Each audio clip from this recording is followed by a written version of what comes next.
Hello, guys. Welcome to this important discussion. See, over the past few days, if you see, Syria have faced significant turmoil that may have far-reaching consequences, not just globally, but also for India, particularly in Kashmir. So the collapse of Bashar al-Assad's regime, it can potentially strengthen the terrorist group and alter the geopolitical dynamics. So whether this turn of events exert new pressures on India is what we need to see. And let's try to understand the situation and its implication in this session.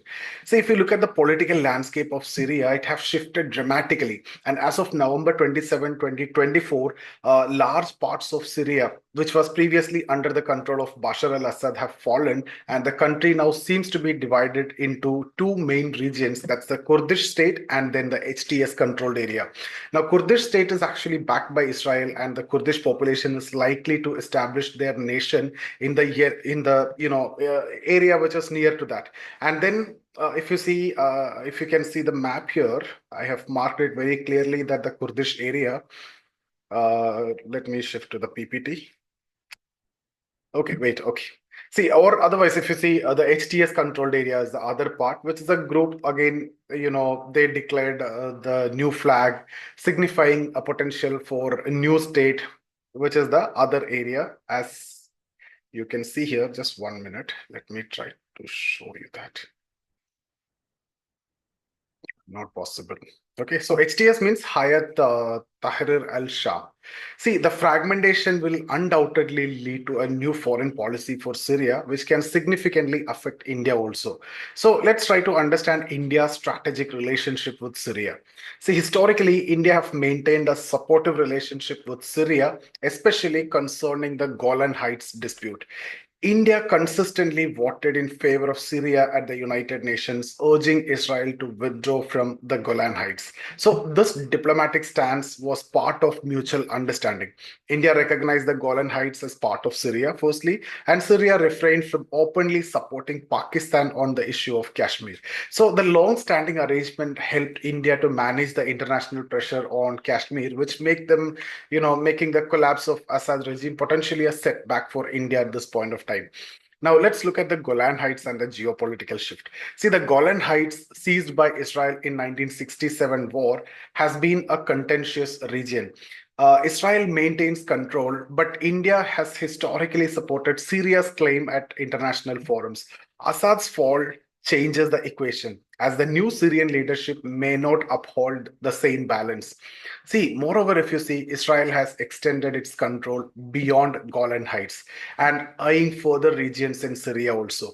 So, this strategic expansion could create long term challenges for regional stability and indirectly affect India's diplomatic calculations.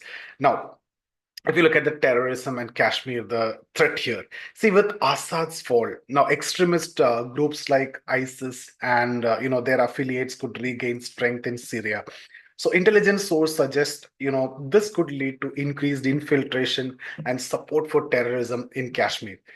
Now, if you see the new alliances in Syria, they might embolden anti-India factions in the region, and that is negatively going to affect India very badly, right? So, Kashmir's security situation could again face heightened challenges as these groups extend their networks, and that again is going to be a big challenge. So, India's strategic focus may need to shift to counter this emerging threat.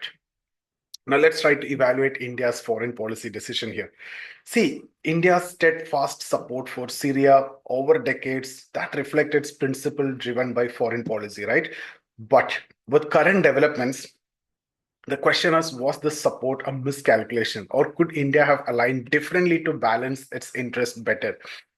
See, while the hindsight suggests room for adjustment, India's commitment to its allies have reinforced its reputation as a dependable nation on the global stage. So this reliability often yields long-term diplomatic dividends to us. So that stand is anyway justified. Now, what lies ahead for India? See, the road ahead is very much uncertain, and we need to consider some key issues also, like the new Syrian leadership and the Israel's expansion and the terrorist activities. These three areas need to be clearly considered. So, see, will they align with India or adopt a new stance which is in favor of Pakistan? I'm talking about the new Syrian leadership. Okay, and then coming to Israeli expansion, how will Israel action affect regional stability and India's relation with other Middle Eastern nations? Then coming to the bigger challenge here, that is the terrorist activities. Can India strengthen its counter-terrorism measures to mitigate the spillover effects from Syria? So these questions will shape India's response in the coming years. Now, what's the conclusion? See, Syria's fall has introduced a volatile element into the global geopolitics with significant implications for India. We have. So, see, some may argue that supporting Syria was a foreign policy mistake, but the evolving situation highlights the complexity of international relations. India must remain vigilant and adaptive, ensuring that its diplomatic and security strategies address these emerging challenges very effectively. So that's about this session, guys, and thank you so much for attending. See you in the next video. If you're looking for any mentorship, I have given the details in the description. Please check out that. Thank you.